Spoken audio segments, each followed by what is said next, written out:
and welcome to first ever episode of Backlogged, which is a series that I'm going to be starting here with this first video on different games that I have in my backlog. I've amassed a huge backlog of games in the past year, essentially, between PS4, Xbox One, sometimes it might be 3DS. I'm going to be talking about essentially different games that I have in my backlog, and I'm the kind of person that is always playing the latest and greatest, and for me, I need to start playing some of these other games. So this is also kind of a way to keep myself in check and play games that have been sitting on the shelf for way too long. I have a stack of games that I plan on playing and trying out here, and the very first one, unfortunately, is not a very good game. So these are going to be kind of quick 10 to 15 minute video reviews of games in my backlog that I'm playing for the first time to see if they're good or not and what I think of them. So without further ado, the very first game that I decided to do for this video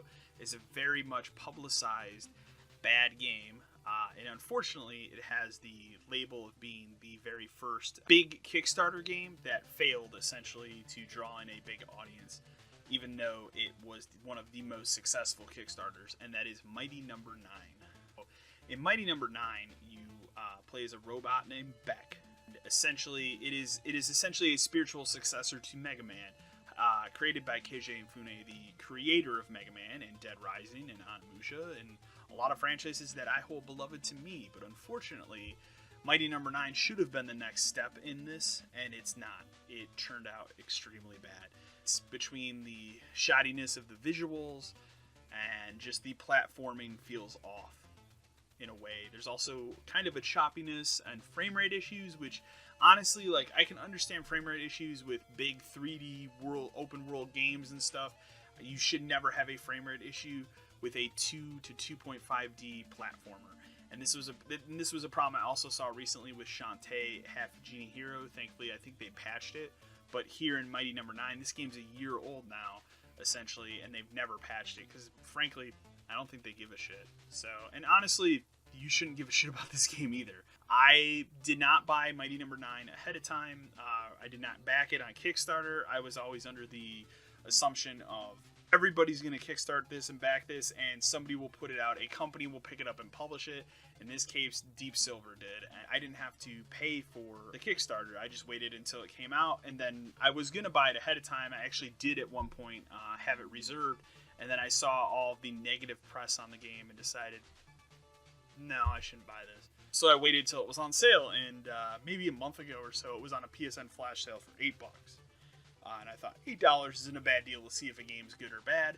And so I bought it, put it in my backlog for now, and for whatever reason the other day I decided, as I was kicking the idea around of this video series, that would be the first game that I would play. So it's as bad as you expect. So one of the biggest concerns that I have with the game is in its platforming. The platforming in the game has the typical like Mega Man platforming that you come to expect, but unfortunately it just feels off. So they've added essentially a mechanic where you can grab ledges, and that doesn't work to your advantage at all times. A lot of times I found myself grabbing a ledge that I didn't mean to grab, and that's just not great.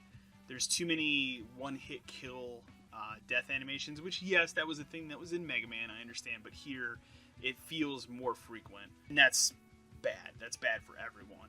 The other thing that's extremely frustrating about this game is that they added a mechanic where you essentially, I played this game on PS4, you essentially tap R1 to kind of shift into an enemy after you've broken it down, and when you shift into it, you kind of pick up like part of its abilities or something, I guess. I didn't really quite get smart out of what that mechanic was. Unfortunately, that mechanic's not good. A lot of times it led to me jumping into an enemy too soon and only to take damage. And Mighty Number 9 is more forgiving than Mega Man, but not by much, unfortunately. One of the more disappointing things about Mighty Number 9 is that there are 8 different robots, so there are 8 different stages, and that should be really cool. And it's like an old Mega Man game where you can pick each one at any time, but it's just the generic same, like, alright, this guy has a firepower, alright, this person has ice, and they didn't really improve that at all or change it. It's just the same genericness that it was in Mega Man, and that was fine 20 years ago, but Now you need to kind of start changing it up a little bit. There's not a lot of change to this. Also, like, I played 2 levels of the game. I played about, for being honest, I played the game for about a half hour and just decided I'm out. And I'm actually going to delete that off my PS4 this afternoon. I, at this point, never want to play the game again, and that's saying something. It takes a lot for me to really, truly despise a game. I try to give pretty much every game that I play a chance, but Mighty No. 9 it's so laughably bad that I don't want to play it ever again. I played 2 levels. I played the fire level and I played the ice level. The fire level is whatever, it's fine, but it's too hard. The ice level is extremely frustrating because a water area where you're underwater and jumping around, and the water mechanics feel really bad. But then you also, after you get past that part of it, and that's already bad enough, you then have an ice area where you're slipping across everything. So combine the slipping with already not great or tight controls, it feels too loose. And then the constant grabbing ledges when you don't mean to grab a ledge. I couldn't tell you in the half hour I played this game, probably about 10 minutes of it was me dying because I accidentally grabbed a ledge that I didn't mean to. You don't really choose to grab the ledge, you kind of just auto do it. And that's not a good mechanic for any game, but especially a platformer. At this point, honestly, I have no desire to ever play Mighty No. 9 again. I paid $8 for this game, and that's too much money for it. And it's really sad because I really wanted it, at the time that it was Kickstarted, I really wanted it to be that success story.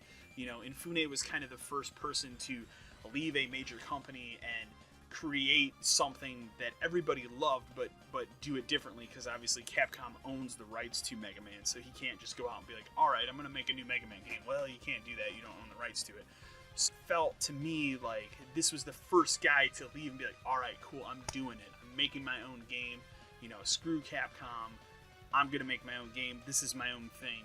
And, you know, everybody else can pay for it, because I feel like at the time he probably wanted to make a new Mega Man game, and Capcom was kind of like, no, we're not doing that right now.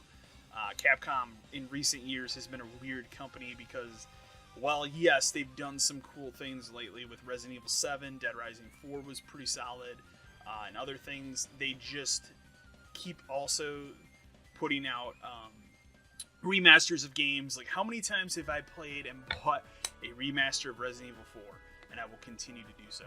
Oh, that's the thing for me. Like, I love Resident Evil, and I will buy remasters of those pretty much every time they put them out because of how much I love that franchise. And here it's no different.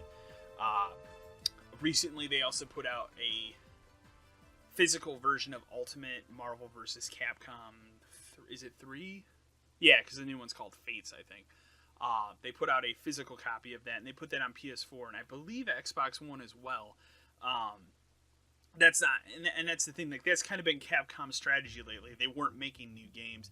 Resident Evil 7 was kind of their first foray into making a new game with a beloved franchise, and because that game took off and did so well, I feel like they're going to take more risks in the future.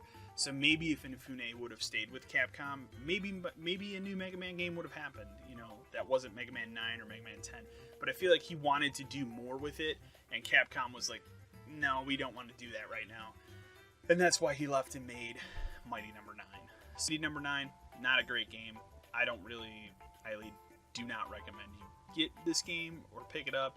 It's not worth your time at all. Anyways, this has been Backlogged Episode 1. I hope you enjoyed it. I hope you like and subscribe to my channel.